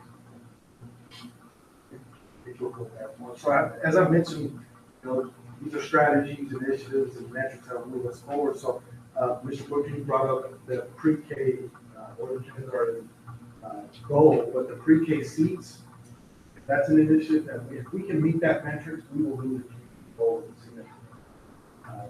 So many of our kids come to our night on foot, but that alone will move the community forward. That's one that I did want to highlight. The next one is to grow and develop staff. As I mentioned, it is a shared accountability. And in this scorecard, you'll see human capital in this. You'll see transportation in this. As a campus principal, it's important that human capital moves quickly with the hiring process. Make a recommendation 2 weeks before school starts, or we need that teacher to start before that. If not, you're already behind with professional development, setting expectations at the campus level. So one of the goals you'll see here, one of the metrics is average number of days from recommendation before we hire. So by 2028, our goal is to have a turnaround of 5 days for once the recommendation is out. You know, one of the things, I think or believe that kind of set us back from our teacher standpoint is the last couple of years, the schedule we've had, not being able or having the abilities to have teacher development, PD days. I think, especially when you have a lot of new teachers coming in, and that's not afforded for the principals or Albert or yourself to be able to implement that new teachers in the 1 to 5 years. I think it set us back when we were on the pardon? Additional things here. Well, when we were on the intercession job. So that took days, I think, away from the classroom, from the teachers of being able to have that professional. And we heard that loud and clear on your campuses last year when we had that days built into it. So we had one coming up Friday, that's a student conference day, and one coming up Monday, that's a staff development. Question, what year was the pre-K program started, the new pre-K program started? So our goal, and we've actually updated this, it didn't get changed on this slide, is not 1,500 seats here, it would be the 1,500 plus what we currently have right now. So those will be adjusted. Is that kind of where you're going with that? Well, so we didn't just start the pre-K program in 2023. Oh, with the college? Well, or we have this adjusted new push for pre-K. Did it start in 19 with HB3, or where did it? We started the new program here at that. At MISD. That was in 13.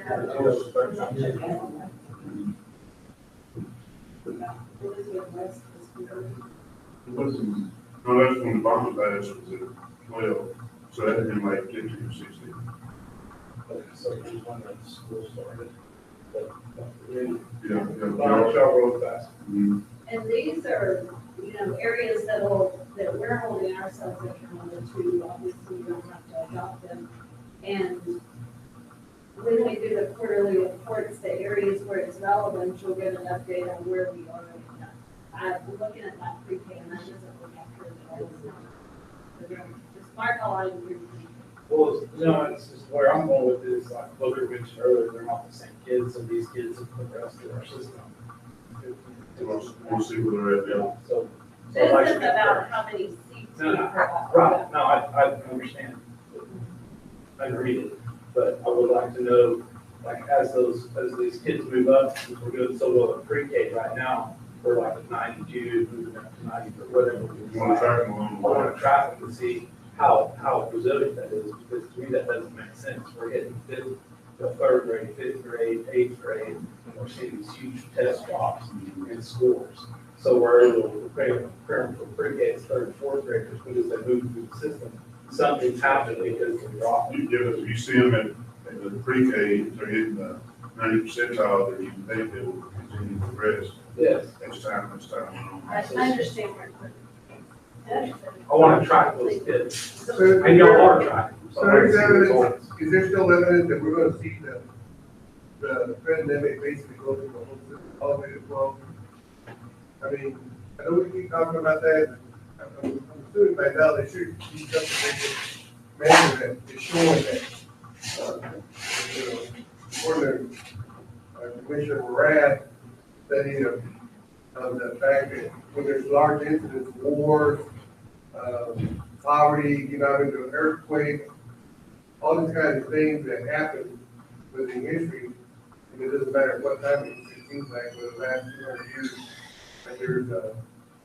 and those kids went all the way through the system with some improvement, but not the complete gain in the essence. I mean, we're not expecting that you're gonna receive full gain 3 years in COVID all the way through the system, are you? Still start seeing some growth. And teachers would tell you that last year and this year, they're really seeing Yeah. Special fund. And that's something that needs to be communicated, and it's all honesty, that there's an anomaly in the system that's going on. Yeah, but here's my. And I'm not saying we're giving up, or we're not trying to do something about it, but it's gonna show up. But I mean, here's my take, the whole state is affected by that. Yeah, so it's gonna go through the whole state. Well, I mean, I'm saying is, I mean, we're gonna go so far as saying that it was COVID. We have to break that barrier at some point in time, the kids will start to catch up. Oh, yeah, I mean, you're gonna see it, like I'm saying, in 2 years, it's gonna be an anomaly all the way through, those 2 years, the kids are moving through the system. And it's when you're gonna see it, the kids that you're seeing now won't be affected, and you're gonna see growth, and you're gonna see whatever, but you're gonna see those 2 years go to 6, 7, 8, 9, 10, so it's out of the system. You gotta check those kids, you can do the stats on it, you don't even have to take COVID out of it. And you can measure those, because it started in 2015, so you track them. They're all about 19, 20, and see where they're at. And then, of course, everybody knows there's learning loss because of COVID, but you can't, I mean, how long do we all say, oh, it's COVID, it's COVID? It's Well, COVID. no, I'm not saying that, I'm not saying on the year that it should be, you're gonna see that anomaly. I think that's why we do compare ourselves to the state frequently, so that we are hearing how our students are doing. At some point in time, I'd like to do Texas State. That's right. Yes. That's right. Let's go. And maybe calling on my fellow partners here, can we clarify here? When you say you've got 1,167 seats currently being filled, that line. She said draw through that. Draw so through how many students are currently being served? 1,092. 1,092, okay. And that's technically 67% of those who apply, correct? Those that are eligible. Are eligible to, right? So we're not even serving a third of those who actually need services to employment. So a third of these kids that probably speaking English as a second language are Perhaps currently. that is one of the goals I need. Okay. And then, so we're not even seeing a third of those kids that are actually needing services, are qualified. I see, probably recently seen a push from our team for, so right now, we're serving only about 72 year olds. We've had a 4-year program for a number of years, but we've had a very small curriculum program, so that's gonna be the big. What do you do with families, don't fit for their bodies? So the other piece there is when you look at this pre-K program, I love what, Hodge and Bishop are both referring to. Hodges. I'll start calling you me if you. Yeah. Hodges and Bishop, what they're referring to, and I'd love to see this number. Are you able to track now 1,092 kids that we were able to catch early? See that raw data of how they compare to those kids that didn't get the opportunity. Yeah. But it's hard because then you have people like myself that were advocating about my child into a preschool program somewhere in the community. So you get what I'm saying? The kids that didn't get preschool opportunities, but we're trying to compare kids. That's hard to, that would be hard. Give everyone, that's the gap there. I feel like that number is not really representing how fair preschool is. Because some of these kids come in preschool right away with their parents that could outside of the school district. Yeah. So do you have that data where you have anything that you can show us in the forward meeting of how these kids that have gone through your pre-K program compared to their students? Probably kindergarten readiness, we could do a comparison of kindergarten readiness for those not served through pre-K. Okay, we compare those, well, obviously pre-K separated from the 10 year old, right? That would be important. Thank you. Yeah, and we have a kinder readiness, don't we? Yes, number 2. So when we present out on kinder readiness, we can break it down into those who attended a pre-K versus those who. Yes, so if you can add that piece on, that's a big one. Well, we'll just, when we report out. Yeah. And tell us what you're proud that's done. Have we, Yes. So yeah, you're gonna start getting quarterly reports. We won't make up the data. There are times of the year you don't have any data on them. So there will be quarterly reports that go along with the strategic plan that reports out at the right time of the year, this kind of information. But this is data that our team will be tracking to know if their projects are working.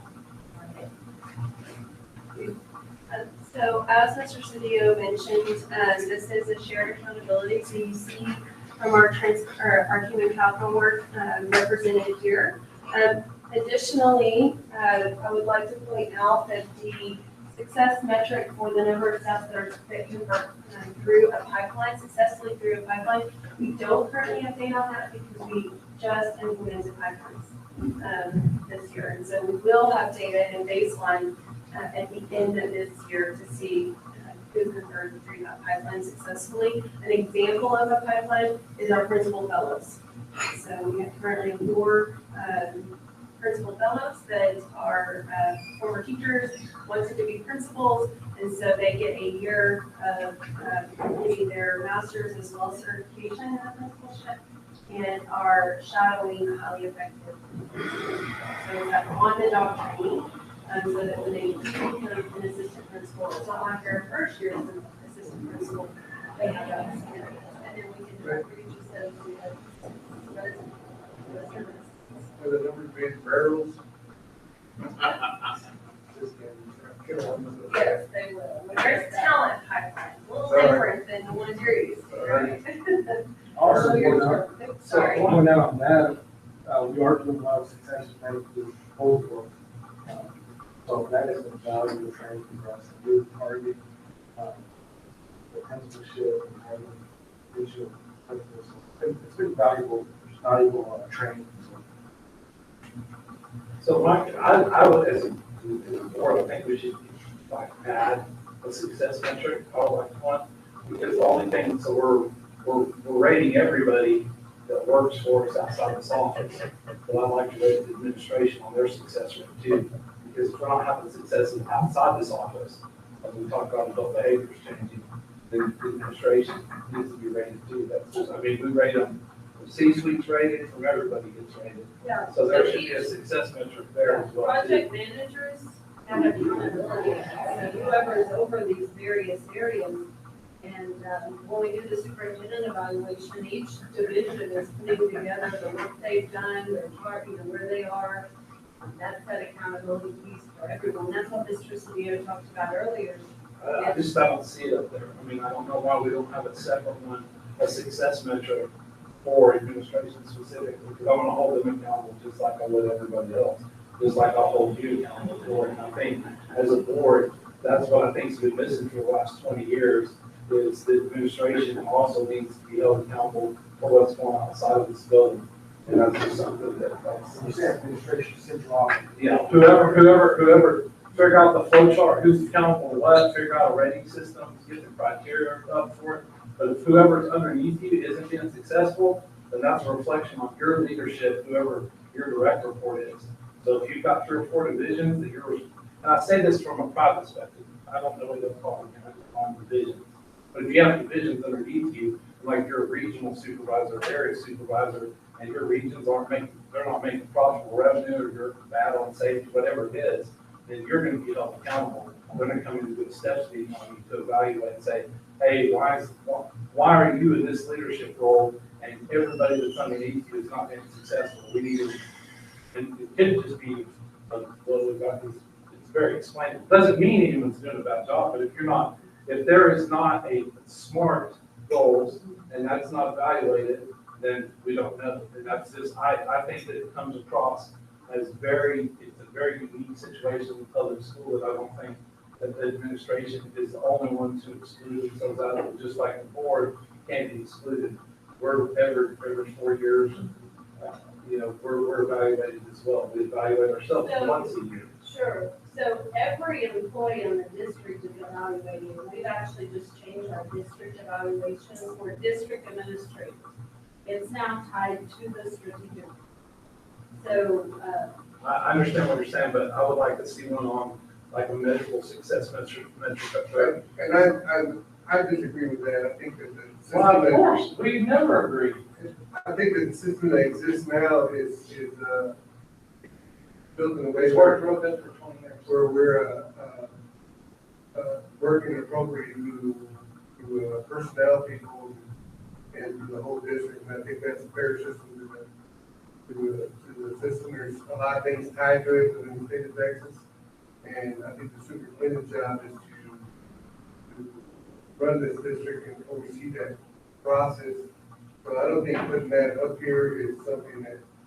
But that's a reflection of the superintendent's leadership as well, too. But there's failures within all pockets of these districts, and so those are personnel problems and matters that gotta be dealt with at a proper level. So If you're a private entity, if you're a public entity, whether it's the sheriff's department, the city, those are all done individually. Everybody does it the same way. they're all individual. There's no targeting of a certain part of the administration. Okay, let's move on. and we'll certainly think about if there's a way to measure something like that, but have changed the evaluation process. That did bring some copies of our strategic plan oversight process that I can pass down. We'll go to touch on this. It's a great example of that. So going to engage in that. So a few metrics here. So percent of parent portal access. Right now we have no data recorded, but we're kind of torn on what we want to monitor. Right now, 91% of our families have access to parent portal. However, those 91% are not using it on a consistent basis. So right now we're kind of torn on what we want to monitor. So again, that's leadership along with student services and student information systems department, et cetera. So one question, Mr. Deal, maybe I missed it. Okay, so you said it was 91% that had access to the portal. So what are we doing about the 9%? Yeah. So that's a perfect transition to. So let me pass this out. So Mr. Hawkins kind of touches on what you were referring to. So we had our first strategic plan. Update on September 24th. And so what you'll see here on this document, on this PowerPoint,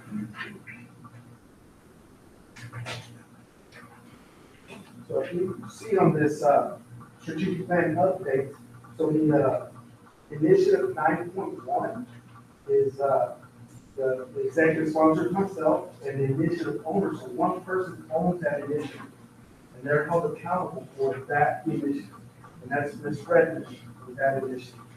So if you'll see in this process, they report out to the committee on their updates on where they are, what the challenges are having, what are the good things that are happening, and tied to the success metrics. So, we also share what are the barriers they're having, what the barriers, what things you need from us, what do we need, so those are the type of conversations. Work in that presentation to make sure that we are on track with these metrics and these issues. So, and I might be way out of base and where you're trying to go with this deal, but what part does the parent liaisons campus play in these roles? So the parent liaisons really, so I've met a few parent liaisons, haven't met them all, but they really work one-on-one with our parents that come in. We don't into parent portal, help them access it on their phones, or their iPads, whatever they have at home.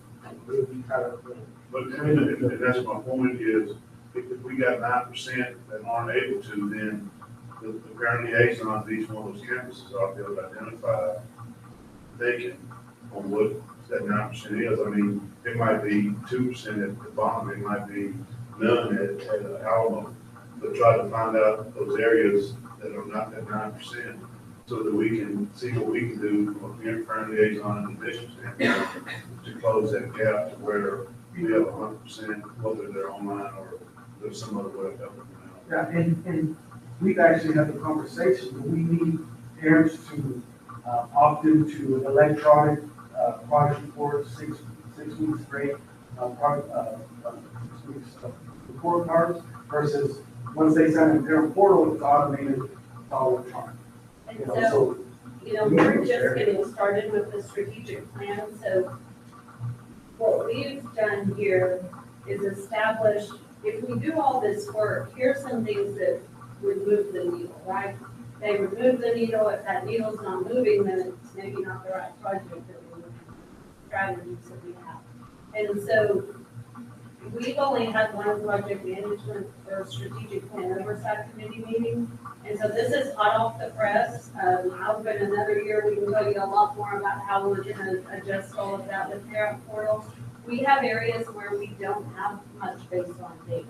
So some of this project and work will be gathering data so that we can then decide how best to go about that work.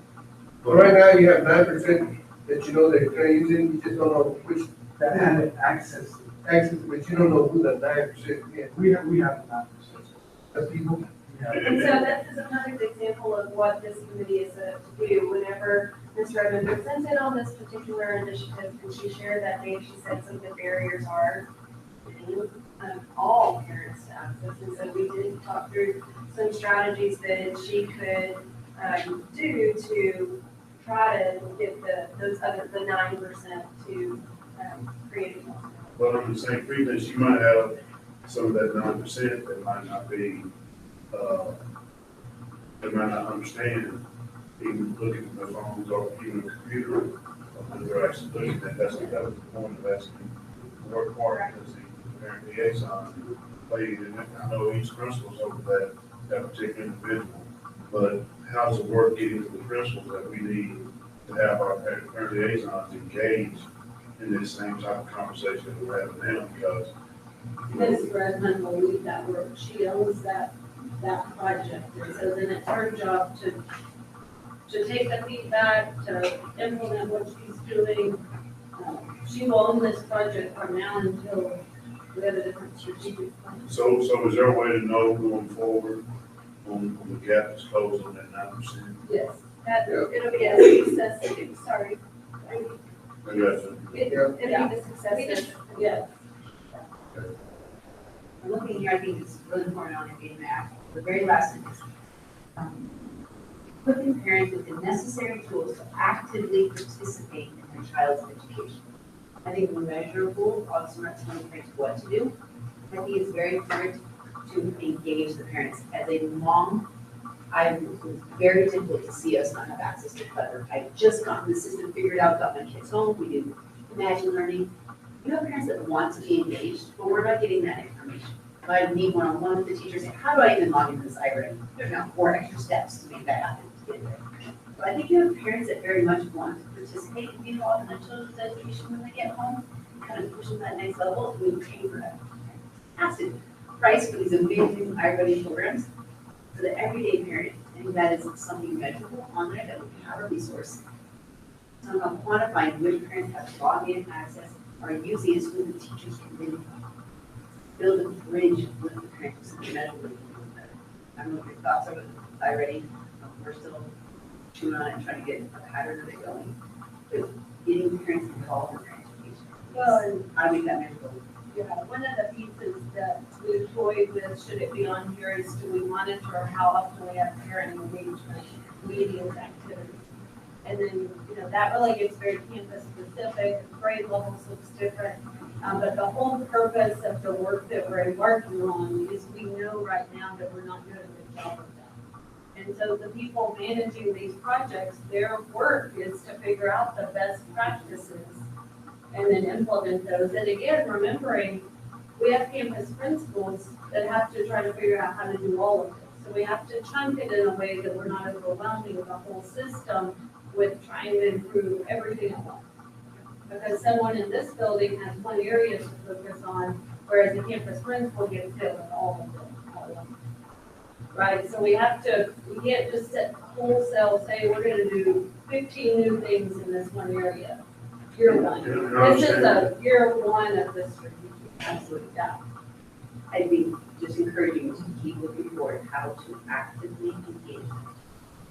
Yeah. Well, because that's the whole reason we have a project behind this, is because parents told us during the revisit. We know when we're gonna have a PTA meeting, open house, meet the teacher, but we don't really know how to best help our kids or where they are. And so that's why we have this project. As a bystander, okay, one last tidbit, coming out of Patrick Elementary School in Katy, did this one, and it was amazing to see, one day, task, we got one paper that got sent out to every student that said, here's Imagine Learning, here's how you access this, here's how they get to dancing, here's a popcorn room where they're gonna get. It's like, we'll teach people to do Imagine Learning when they get home, but they're gonna get popcorn, it was a one-page standardized paper, it clearly said, here's how you access it, here's how you use it, and they incentivize that child. That's something across the board, that takes out the principal, this is usually supposed to be. That's why I don't move forward. Okay, so, It's a whole family ball, that's where they're taught. so next steps on the strategic plan success metrics, those will be public facing in the next couple of weeks, and then you'll start to see quarterly reports coming to you in the board meeting. And to kind of recap with the goals, we'll bring that back in January. Rick?